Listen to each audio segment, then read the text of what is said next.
Ukrainian officials claiming some steady counteroffensives against Russia.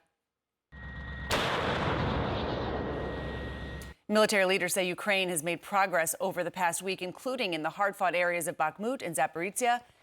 Moscow claims it is repelling any advances and is not giving up any territory. CNN's Selma Abdelaziz is live for us from London this morning. Bring us up to speed here. What do we know is happening on the ground? Slowly but surely, gradually but steadily. I think these are the words that we're hearing repeated again and again by Ukrainian officials. The Ukrainian military saying that it has had some partial success, particularly along two parts of the front line. To the north, Bakhmut, of course, a city that's been a flashpoint for many months now, where they say that in about the last 10 days, Ukrainian forces have been able to push 3 kilometers into those Russian front lines. And then further to the south along Zaporizhia, to the south of Zaporizhia, there they say that they have been able to liberate, the Ukrainian military has been able to liberate about 39 square miles, 100 square kilometers of territory. But you have to remember, Russia has been preparing for this counter-offensive as well, fortifying its positions all along that hundreds of miles of battlefield that you see. And if you take a look at the map,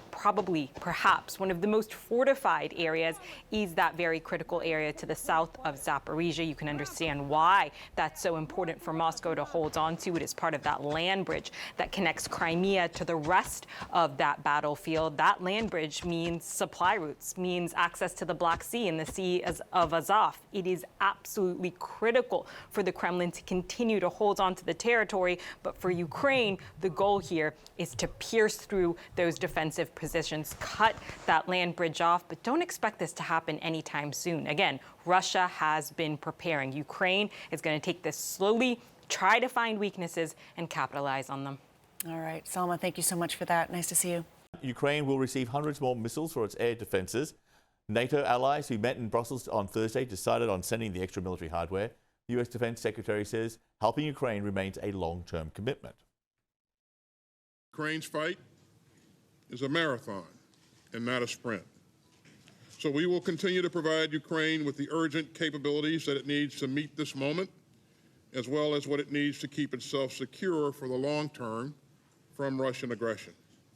And make no mistake, we will stand with Ukraine for the long haul. David Sanger is a CNN political and national security analyst, as well as White House and national security correspondent for the New York Times. Good to see you. Great to be with you, John.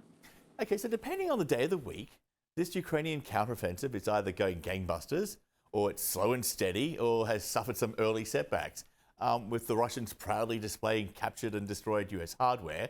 And on that, here's the US Secretary of Defense.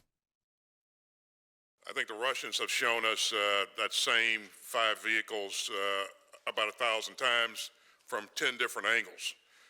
But quite frankly, the Ukrainians still have a lot of combat capability, combat power.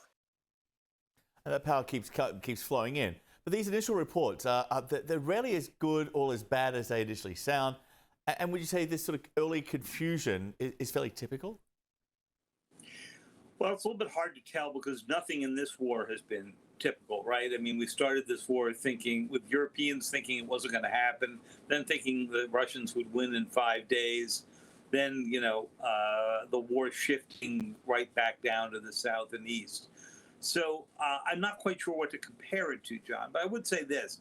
The counteroffensive is across a pretty broad area, and we knew that the opening days and weeks of it would involve the Ukrainians testing to see where the Russians are weakest.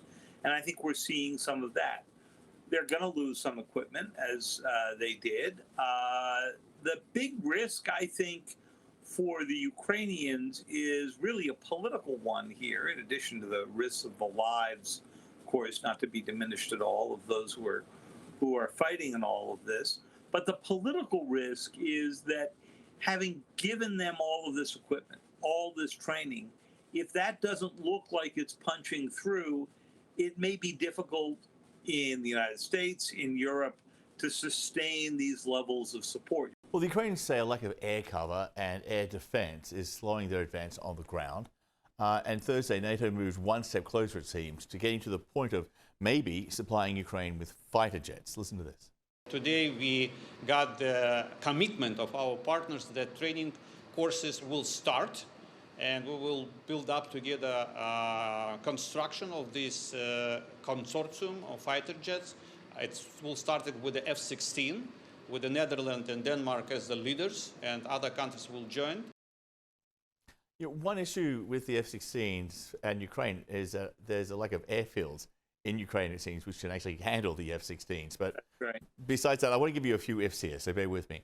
If the Ukrainian counteroffensive, if the Iranians continue to defy expectations and learn how to handle this equipment much faster than first thought, as they've done so far with pretty much everything, if NATO allies can deliver F-16s, and if the counteroffensive, as many predict, drags on for a few more months and months, could we see Ukrainian pilots in F-16s providing air cover for this counteroffensive?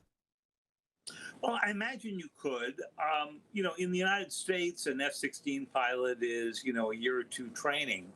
But it's not just the pilots you have to go train. You have to train all the people who are going to be servicing these planes, getting them back in shape, repairing them, getting the spare parts in. So there's a whole stack of issues that come along with flying an F-16. As one person in the Defense Department put it to me a few weeks ago, it's a little bit like you've had a Ford truck sitting in your driveway, and all of a sudden you're supposed to go maintain a fleet of Ferraris. So that's going to be, I think, the gating issue. Now for something completely different, and by this I mean totally different. A delegation of leaders from African nations, from Senegal, Uganda, Egypt, Republic of Congo, Zambia, and South Africa, expected in Kyiv later Friday and then St. Petersburg on Saturday. They're presenting this peace initiative. So apart from good intentions, do they have any leverage here to try and get concessions from either side to try and get them to sit down and begin talking?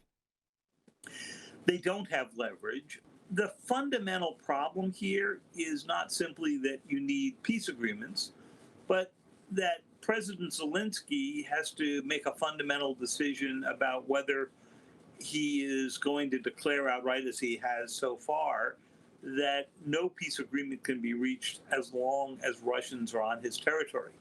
Now, Russians were on his territory before the invasion as well.